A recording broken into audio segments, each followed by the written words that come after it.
ही यात्रा ज्या पद्धतीनं प्रयागराजला त्रिवेणी संगमावर होते त्याच पद्धतीनं या ठिकाणी भक्ती, संस्कृती आणि इतिहास याचा त्रिवेणी संगम या ठिकाणी करण्याचा आपण प्रामाणिक प्रयत्न केलेला आहे।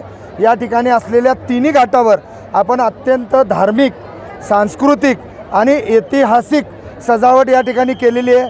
म्हणूनच मी आपल्याला म्हटलो की या ठिकाणी आपण त्रिवेणी संगम या ठिकाणी केलेला आणि खऱ्या अर्थानं या त्रिवेणी संगमावर कृष्णामाईच्या साक्षीनं या सांगलीकरांनी अत्यंत मनोभावी गंगामाईची आरती, कृष्णामाईची आरती आणि या ठिकाणी होणारे भजन, कीर्तन, प्रवचन तसेच आपल्याला कृष्णामाईला प्रदूषण मुक्त करण्यासाठी, प्लास्टिक मुक्त करण्यासाठी आपण जे काही उपाययोजना केल्या पाहिजे त्याही या ठिकाणी आपण चांगल्या पद्धतीनं व्याख्यानं आयोजित केलेले। तसेच कृष्णामाईसाठी आपण या ठिकाणी जलतरंगपट्टू तसेच निबंध स्पर्धा, चित्रकला स्पर्धा अशा अनेक कार्यक्रमांना लखलखतं हे सोहळा आहे।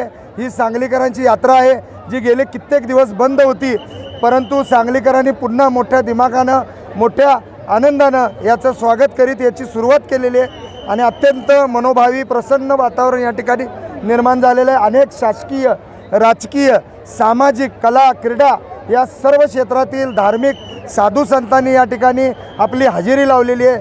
खऱ्या अर्थानं हे सांगलीकरांसाठी अत्यंत सुखद गोष्ट आहे आणि सर्वांनी याचा लाभ घ्यावा ही विनंती करीत आहे। ही तब्बल 6 दिवस चालणारी यात्रा आहे। ही तिथीनुसार ही चालते यात्रा। या ठिकाणी रोज 51 जोडप्यांच्या हस्ते जलकलश पूजन केलं जातं, त्यानंतर कृष्णामाईची आरती होते आणि त्यानंतर गंगामाईची आरती होते। खऱ्या अर्थानं शास्त्रशुद्ध पद्धतीनं या ठिकाणी हा सोहळा अत्यंत नियोजनबद्ध चालू आहे। सर्वांना विनंती आहे आवर्जून आपण सगळ्यांनी या सोहळ्यास उपस्थित राहावे। अतिशय जुनी परंपरा असणारे आमचे कृष्णामाई महोत्सव गेले अनेक वर्षे झाले बंद पडलेला होता, पण आमच्या महेंद्रभाऊंच्या मार्गदर्शनाखाली तो पुन्हा अतिशय भव्य दिव्य अशा स्वरूपामध्ये आज आपल्याला बघायला मिळतो आहे।